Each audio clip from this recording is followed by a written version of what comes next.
Electrostatic में अब तक हमने कूलॉम्स लॉ पढ़ लिया, इलेक्ट्रिक फील्ड पढ़ लिया, इलेक्ट्रिक फील्ड ऑफ लाइंस पढ़ लिया या इलेक्ट्रिक लाइन ऑफ फोर्सेस पढ़ लिया।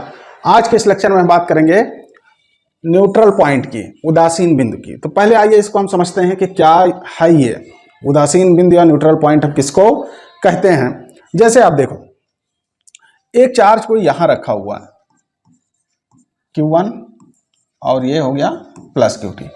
आपको इनके लाइन पे जो दोनों चार्ज को ज्वाइन करता है, इस पे आपको एक ऐसा पॉइंट फाइंड आउट करना है, पता करना है, जिस पर अगर हम कोई चार्ज रख दें तो उस पर टोटल या नेट फोर्स कितना हो, 0 हो। ठीक, तो उसी को हमको पता करना है। ठीक है, तो क्या कह रहा है कि यदि किसी बिंदु पर जब बराबर परंतु विपरीत वैद्युत क्षेत्र उत्पन्न हो, जिसके कारण परिणामी वैद्युत क्षेत्र शून्य हो, तो वो उदासीन बिंदु कहलाता है। तो उदासीन बिंदु का मतलब क्या हुआ, इस पर नेट फोर्स हो 0, ना ये इधर जाए और ना ये इधर आए, तो उसी को हमको फाइंड आउट करना है। तो पहला केस क्या है, इसमें क्या कह रहा है, जब दो सजातीय आवेश हो। सजातीय आवेश का मतलब हो या तो दोनों पॉजिटिव चार्ज हो और या दोनों नेगेटिव चार्ज हो, इन्हीं को बोलते हैं सजातीय आवेश। अब हम कैसे निकालेंगे इसको, कैसे फाइंड आउट करेंगे। इतनी बात हमारी समझ में आई कि हमको ऐसा पॉइंट इन दोनों चार्ज के बीच में खोजना है जिस पे इलेक्ट्रिक फोर्स 0 हो या इलेक्ट्रिक फील्ड 0 हो, दोनों एक ही चीज है। तो हम मान लेते हैं कि दो चार्ज हैं Q1 और Q2, उनके बीच की डिस्टेंस कितनी है, R है, और इनके बीच में कोई पॉइंट है, कहीं भी है पॉइंट P, जिसकी Q1 से डिस्टेंस x है। उस पॉइंट पे नेट इलेक्ट्रिक फील्ड क्या है, 0 है। ठीक है, तो अगर ये इतनी डिस्टेंस x है तो ये कितना होगा, r माइनस एक्स। ठीक, तो पॉइंट P पे नेट इलेक्ट्रिक फील्ड 0 होने का ये मतलब हुआ कि Q1 के कारण बिंदु P पर इलेक्ट्रिक फील्ड और Q2 के कारण बिंदु P पर इलेक्ट्रिक फील्ड, ये दोनों इक्वल होने चाहिए, बराबर होने चाहिए। ठीक है, तो E1 इक्वल E2। अब आइए बात करते हैं E1 कितना होगा। आप पढ़ चुके हैं कि किसी बिंदु आवेश के कारण r दूरी पर किसी बिंदु P पर वैद्युत क्षेत्र की तीव्रता, तो Q1 जिस आवेश की वजह से आप निकाल रहे हैं P पे, उस आवेश से उस पॉइंट की दूरी आप लिखेंगे x²। दूरी कितनी है, x² है। अब आते हैं Q2 के लिए, तो 1/4 pi epsilon 0 Q2 by r minus x का होल स्क्वायर। अब देखिए क्या क्या कैंसिल हुआ, 1/4 पाई एप्सिलॉन 0 1/4 पाई एप्सिलॉन 0 से कैंसिल हो गया, तो बचा क्या हमारा, Q1 by x² equal Q2 by r minus x का होल स्क्वायर। इसी को हमको सॉल्व कर लेना है, तो इसको क्रॉस मल्टीप्लाई करके इधर ले आइए आप, r माइनस एक्स का whole square divided by x² equal Q2 by Q1। जिसके ये इतना टर्म नहीं समझ में आ रहा है, वो जाए प्लेलिस्ट में लीनियर इक्वेशन के लेक्चर पड़े हुए हैं, उसको आप देखें। तो अब हम क्या लिख सकते हैं, r minus x by x का होल स्क्वायर, क्योंकि दोनों पे स्क्वायर है, बराबर Q2 बटे Q1। तो जब r minus x by x करेंगे तो इधर क्या आ जाएगा, रूट आ जाएगा Q2 बाई Q1। ठीक, अब हमको r मालूम होगा और हम x की वैल्यू फाइंड आउट कर लेंगे। इतनी बात समझ आई। इसमें एक चीज हमको और ध्यान रखना है। क्या ध्यान रखना, अभी आपको हम बता रहे हैं कि जो न्यूट्रल पॉइंट होगा वो बड़े चार्ज से, बड़े आवेश से दूर होगा और छोटे आवेश से कम दूरी पर होगा। ठीक, सेकंड चीज क्या है कि अगर दोनों के साइन सेम हैं तो न्यूट्रल पॉइंट इनको मिलाने वाली रेखा पर ही कहीं होगा। कहां, दोनों के बीच में। बीच का मतलब मिड पॉइंट नहीं है, चाहे यहां हो, यहां हो, यहां हो, यहां हो, यहां हो। इसको यही समझ लेना इसलिए जरूरी है क्योंकि अभी जब दूसरा केस इसका हम लोग पढ़ेंगे तो एक का पॉजिटिव होगा, एक का निगेटिव होगा, तब न्यूट्रल पॉइंट आउटसाइड होगा। Q1 से चाहे इधर हो चाहे Q2 के इधर हो, दोनों तरफ न्यूट्रल पॉइंट होगा। समझ आया। अब देखो इसी में एक केस हम लोग और देख लेते हैं। केस ए, अगर दोनों आवेश बराबर हों, इफ Q1 इक्वल Q2, ये कंडीशन फुलफिल होनी चाहिए कि दोनों के चार्ज के साइन सेम होनी चाहिए, चाहे दोनों प्लस हो या चाहे दोनों माइनस हो। ठीक है, तो अगर Q1 इक्वल Q2 है तो क्या हमको मिलेगा, R minus x by x equal 1। क्यों? क्योंकि Q2 और Q1 इक्वल है तो ये दोनों कैंसिल आउट हो जाएंगे और अंडर रूट 1 का मान आता है 1। अब हम क्या करें, अब हम इसको क्रॉस मल्टीप्लाई कर लेंगे। तो R minus x equal x, x को उधर ले जाइए, R इक्वल हो गया 2x, तो x इक्वल हो गया R बाई 2। मतलब क्या हुआ, इसको आप याद रखेंगे कि अगर दोनों के साइन प्लस हैं और दोनों के मैग्नीट्यूड भी सेम हैं तो क्या होगा, मिड पॉइंट पे न्यूट्रल पॉइंट होगा। अब मान लो यहाँ दो चार्ज हैं, एक मान लो है 10 कूलम और एक है 10 कूलम, दोनों क्या हैं, प्लस प्लस, दोनों के बीच की डिस्टेंस कितनी, 12 सेंटीमीटर। अब आपसे वो पूछ रहा है कि बताइए न्यूट्रल पॉइंट कहाँ होगा, तो आपने फट से क्या किया, देखा दोनों के साइन सेम है, प्लस 10 ठीक, साइन भी सेम है, मैग्नीट्यूड भी सेम है, तो मिड पॉइंट कितना होगा, R बाई 2, मतलब दोनों के डिस्टेंस का आधा, 6 सेंटीमीटर। या अगर यही दोनों माइनस में होते, ये भी माइनस तब भी इतना ही आता, मिड पॉइंट पे ही न्यूट्रल पॉइंट होगा। अब देखते हैं हम केस नंबर 2। केस नंबर 1 समझ आ गया। केस नंबर 2 में क्या कह रहा है, कह रहा है जब दोनों विजातीय आवेश हो, विजातीय आवेश का मतलब कि एक पॉजिटिव हो दूसरा नेगेटिव हो। तो मान लेते हैं हम, ये हो गया Q1, ये है प्लस में, और ये Q2, ये है माइनस में। इसको लिख लेते हैं A और इसको लिख लेते हैं B। ठीक है, अब हम पहले इसको समझते हैं। समझते क्या है, देखो अगर मान लो यहां पे कोई चार्ज रखा गया Q0 प्लस में, क्या रखा गया, प्लस में, तो देखिए ये इसको क्या करेगा, रिपेल करेगा इधर, और माइनस Q2 भी इसको इधर खींचेगा। मतलब क्या हुआ कि ये चार्ज मूव कर जाएगा इधर, तो न्यूट्रल मिला, नहीं मिला। अब अगर हम इसको इधर रख दें तो ये इसको रिपेल करेगा और ये इसको अट्रैक्ट करेगा, Q2 इसको अट्रैक्ट करेगा। तो मतलब क्या हुआ कि यहां न्यूट्रल पॉइंट हो सकता है, न्यूट्रल पॉइंट हो सकता है, या प्लस Q को हम इधर रख दें तो ये अट्रैक्ट करेगा और ये रिपेल करेगा, तो यहां भी न्यूट्रल पॉइंट हो सकता है। इसका ये मतलब हुआ कि अगर दोनों डिफरेंट टाइप के चार्ज हैं तो जो न्यूट्रल पॉइंट होगा वो इन दोनों के बिटवीन में लाई नहीं करेगा, वो कहां करेगा, आउटसाइड करेगा, चाहे इधर और चाहे इधर। इतनी बात समझ में। अब इसमें एक कॉन्सेप्ट आपको और लगाना, इसमें कह रहा है कि Q1 हो किससे, Q2 से छोटा होना चाहिए, Q1 Q2 से छोटा होगा। तो अब आपको बताया था कि न्यूट्रल पॉइंट हमेशा जो बड़ा चार्ज है उससे दूर होगा। आइए, तो Q2 से दूर मतलब इधर कहीं आएगा। तो मान लेते हैं हम कि न्यूट्रल पॉइंट इसका यहां है, कितने डिस्टेंस पे, x डिस्टेंस पे, और ये डिस्टेंस कितनी है, ये है R। ठीक, तो अब Q1 की वजह से इलेक्ट्रिक फील्ड एट P बराबर Q2 की वजह से इलेक्ट्रिक फील्ड एट P, तो 1/4 पाई एप्सिलॉन 0 और Q1 बाई एक्स स्क्वायर, क्योंकि इस पॉइंट पे हमको निकालना है तो इससे इसकी डिस्टेंस लेंगे, इक्वल 1/4 पाई एप्सिलॉन 0 और Q2 बटे, अब देखो यहां से इसकी डिस्टेंस लेनी है, तो यहां से ये डिस्टेंस R और यहां से ये डिस्टेंस x, तो टोटल कितना हो गया, R प्लस एक्स का होल स्क्वायर, ये इससे कैंसिल आउट हो गया। तो हमारे पास मिला क्या, R plus x by x का होल स्क्वायर, चूंकि दोनों पे स्क्वायर है इसलिए हम एक एक पे ब्रैकेट लगा के कर दे रहे हैं। तो अब बना आपका क्या, R plus x by x equal under root Q2 बटे Q1। तो हम क्या समझ पाए कि जब दो अपोजिट चार्ज हों तब R plus x by x करेंगे, और जब दो सिमिलर चार्ज हों तो R minus x by x करेंगे। क्यों? क्योंकि अपोजिट चार्ज में न्यूट्रल पॉइंट दोनों चार्ज से बाहर की ओर होगा, और सिमिलर साइन ऑफ चार्ज जब होंगे तब न्यूट्रल पॉइंट कहाँ होगा, उनके बीच में कहीं होगा। ठीक, इतनी बात समझ आ गई। अब आते हैं, अब इसमें भी वही केस देख लेते हैं।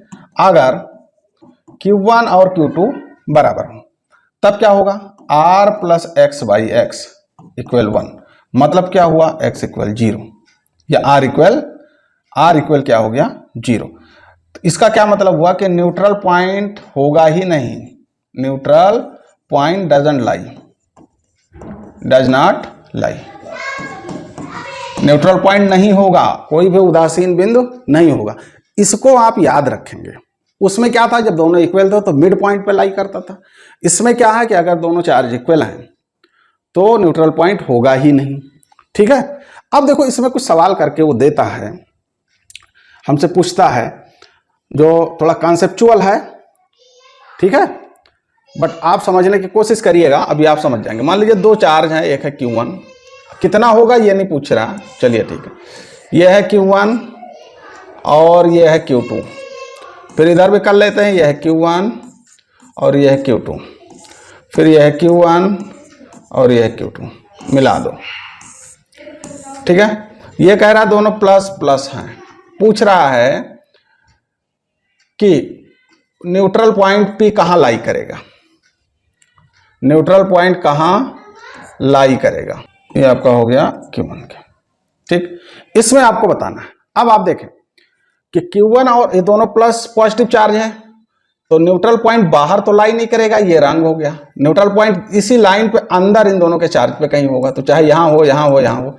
अब देखिए दोनों के साइन अपोजिट है, तो न्यूट्रल पॉइंट किधर लाई करेगा, तो इस चार्ज के इधर करेगा या तो इस चार्ज के इधर करेगा। ठीक है, इसमें देखें एक माइनस है एक प्लस है, बट दोनों Q1 ही है, तो इसमें क्या हो गया, न्यूट्रल पॉइंट कहीं भी लाई नहीं करेगा, न्यूट्रल पॉइंट इसका मिलेगा ही नहीं। इतनी बात समझ आई। अब चलते हैं आगे, कुछ क्वेश्चन इसमें कर लेते हैं। बहुत इजी क्वेश्चन है इसके, बस थोड़ा सा आप कॉन्सेप्ट को समझिए, अभी काम आपका बन जाएगा। इसमें देखो कह रहा दो बिंदु आवेश क्रमशः इतने और इतने 1 मीटर की दूरी पर रखे हैं। दोनों आवेशों को मिलाने वाली रेखा के किस बिंदु पर वैद्युत क्षेत्र शून्य होगा। तो वैद्युत क्षेत्र शून्य होने का मतलब कि हमको न्यूट्रल पॉइंट निकालना है। न्यूट्रल पॉइंट शून्य होने का मतलब हमको क्या निकालना, वैद्युत क्षेत्र शून्य होने का मतलब हमको क्या निकालना, न्यूट्रल पॉइंट निकालना है। ठीक है, तो Q1 कितना दिया, 5 × 10⁻⁻19। Q2 कितना दिया, 10 × 10⁻⁻19। R कितना दिया है, R दिया है 1 मीटर। तो हम वही फार्मूला करें, देखो दोनों के पे क्या है, प्लस है, तो प्लस वाले के लिए क्या करते हैं, R - x/x √Q2/Q1। आगे बढ़े, R कितना 1, x हमको निकालना है, और Q2/Q1, Q2 कितना 10 × 10⁻⁻19 बटे 5 × 10⁻⁻19। ये इससे कैंसिल हो गया, 5 दूनी 10, कितना आ गया, √2। इतना आया। क्या लिखेंगे हम लोग, 1 - x/x इक्वल √2। आ जाए आप इधर, तो ये हो गया 1 - x -√2x बराबर 0। तो ये हो गया 1 बराबर x 1 + √2। x बराबर क्या हो गया, 1/1 + √2। ठीक है, इसको चाहे तो आप और सॉल्व कर लें, रेशनलाइजेशन में कर लें। तो कैसे करेंगे, तो ये बना आपका √2 - 1 और बटे 2 - 1। तो √2 - 1 का मतलब क्या हुआ, 0.414 मीटर या 41.4 सेंटीमीटर। तो बहुत इजी आंसर है इसके निकालने, कोई मुश्किल काम नहीं है। आगे आ जाए, दूसरे में क्या कह रहा है कि दो बिंदु आवेश क्रमशः 4e और -4e 1 मीटर की दूरी पर स्थित है। दोनों आवेशों को मिलाने वाली रेखा के किस बिंदु पर वैद्युत क्षेत्र शून्य होगा। यहाँ आप ध्यान देंगे, देखिए Q1 भी कितना दिया है, 4e, 4e का मतलब 4 इलेक्ट्रॉन, और Q2 दिया है -4e। तो आपको बताया था कि अगर दोनों के मैग्नीट्यूड बराबर हैं और साइन अपोजिट है तो न्यूट्रल पॉइंट फाइंड नहीं किया जा सकता।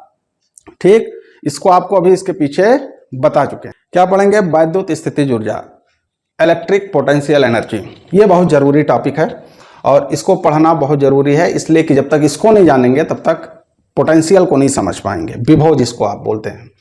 कि इसमें क्या कह रहा है कि परस्पर अनंत दूरी पर स्थित आवेशों को समीप लाकर निकाय की रचना में किए गए कार्य को वैद्युत स्थितिज ऊर्जा कहते हैं। इसे कैपिटल U से प्रदर्शित करते हैं। समझ में क्या आया कि दो चार्ज हैं, एक है Q, इसकी वजह से हमको वैद्युत स्थितिज ऊर्जा निकालनी है। तो एक चार्ज तो होगा नहीं, दो चार्ज होगा। दूसरा चार्ज हम मान लेते हैं, क्या मान लेते हैं कि वो कहाँ है, अनंत पे, ये भी पॉजिटिव है। ठीक है, तो इसको हमको इस पॉइंट पे चाहिए, कहाँ चाहिए, पी पे चाहिए, जिसकी इससे डिस्टेंस कितनी है, स्मॉल आर है। तो जब हम इसको इधर से इधर लाएंगे तो ये चार्ज क्या करेगा, उसको रिपेल करेगा, भगाएगा, ठीक है। तो अब क्या होगा, इसको ये अलग करेगा। अब क्या होगा, ये धीरे धीरे आप इसको लेके आइए इधर, ठीक है। मान लीजिए किसी समय ये बिंदु ए पे है, जिसकी पहले वाले चार्ज से दूरी x है। तो ये क्या करेगा, ये चार्ज इसको रिपेल कर रहा है, तो थोड़ा सा और हम खिसकाएंगे, कितनी दूर पे, dx डिस्टेंस पे। तो जब dx डिस्टेंस हमने और खिसकाया, ठीक है, तो इतने डिस्टेंस में हमको वर्क निकालना है, ठीक है। तो वर्क हम कैसे निकाल लेंगे, उसके लिए हमको पहले फोर्स चाहिए। तो फोर्स के लिए हमको एक चार्ज है तो निकल नहीं पाएगा, इसलिए एक चार्ज और लेके आना पड़ेगा। कहां से हम लाते हैं, इनफाइनाइट से। तो F हम निकालेंगे, F इक्वल कितना हो गया, 1/4 पाई एप्सिलॉन 0 और Q0 divided by x square. कहाँ पहुंच गए, जब हम A पे पहुंच गए तब हम देख रहे हैं कि फोर्स कितना लग रहा है। तो अब देखिए dw का मतलब हो गया बहुत छोटे से सेगमेंट में डिस्प्लेस करने के लिए हमको कितना फोर्स चाहिए, ठीक है, कितना फोर्स चाहिए। इतनी बात समझ आई। तो अब ये कितना होगा, ये नेगेटिव होगा। क्यों नेगेटिव होगा, कि देखिए फोर्स F इधर लग रहा है और डिस्प्लेसमेंट इधर हो रहा है, तो दोनों के बीच का एंगल कितना, 180। तो cos 180 हो गया -1, ठीक है। अब आ जाए, F की वैल्यू रख देते हैं, 1/4 पाई एप्सिलॉन 0 और ये हो गया Q0 divided by x square into क्या हो गया, dx। अब जिसमें x है उसको आप रोक लीजिए, बाकी को बाहर कर दीजिए। तो अब देखें, तो W बराबर क्या हो गया, टोटल वर्क। हम इंटीग्रेट करेंगे dw, कहां से कहां तक, कहां से चले थे, इन्फिनेटिव तक, कहां तक आए, r तक, इन्फिनेटिव टू r, ठीक। तो अब dw की वैल्यू हम रखें, तो dw की वैल्यू ये है। तो जितनी चीजों में x नहीं है उनको आप बाहर निकाल लेंगे। तो q और Q0 divided by 4 pi epsilon 0, इसमें x नहीं है और इस साइन को आप पहचान लें, ये है समाकलन का साइन। कहां से चले, इन्फिनेटिव से, कहां पहुंचे, r तक। देखिए अनंत से हम चले और r तक पहुंचे, ठीक है। अब क्या मिला, ये हुआ 1/x स्क्वायर और आया dx। यहां तक समझ आया, ठीक। तो यहां तक समझ आ गया तो फिर आगे और आसानी। अब एक चीज आप जान लें कि 1/x पावर n dx, इसकी वैल्यू होती है x power n+1 divided by n+1, ठीक। तो अब पहले हम उसको इस फॉर्म में लेके आए, तो ये बना, इतनी चीज को हम मान लेते हैं k, इतनी चीज को क्या मान लेते हैं, k। तो ये बना -k या खाली k, चलो पूरा k बार बार लिखना नहीं पड़े। तो ये हो गया आपका इनफाइनाइट टू r, ये बना x पावर -2 dx।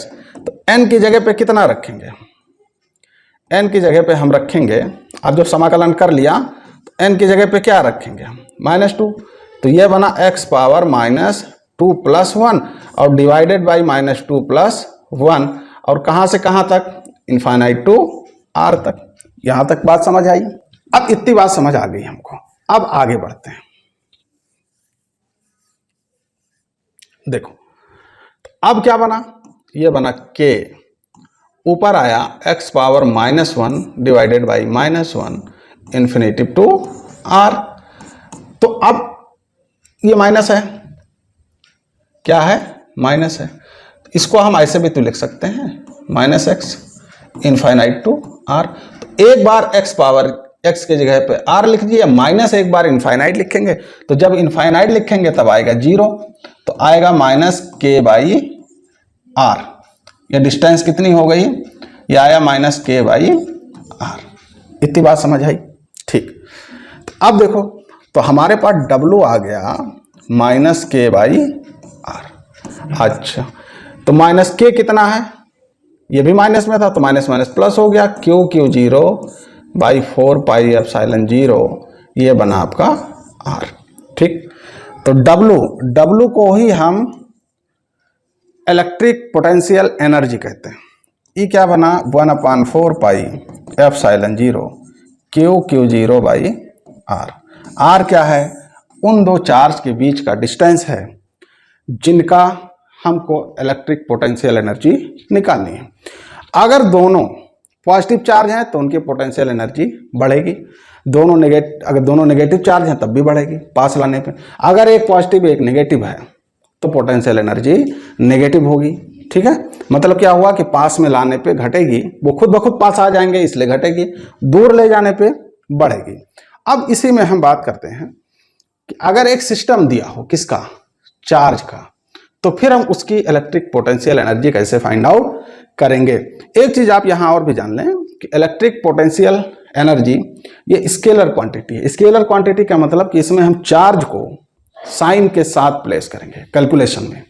ठीक, प्लस है तो प्लस, माइनस है तो माइनस। मान लीजिए एक चार्ज ये है प्लस, दूसरा है माइनस, दोनों के बीच की डिस्टेंस r है, तो हम u कैसे निकालेंगे, 1/4 pi epsilon 0 Q1 Q2 divided by r, sign के साथ रखेंगे तो ये माइनस तो मतलब माइनस। ठीक है, अब मान लीजिए एक से ज्यादा चार्ज हो, ये मान लीजिए प्लस हो गया Q1, ये हो गया माइनस Q2 और ये हो गया प्लस Q3।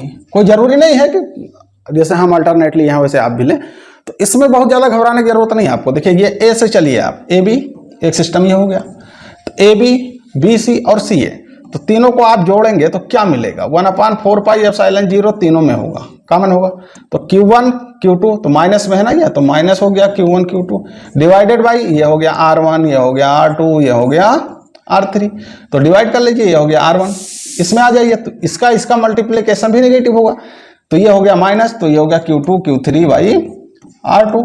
अब देखिए इसका जब मल्टीप्लाई करेंगे तो प्लस होगा, plus Q1 Q2 by R3, इन सब की वैल्यू रखे हमको ये मिल जाएगा। ऐसे स्क्वायर में भी है।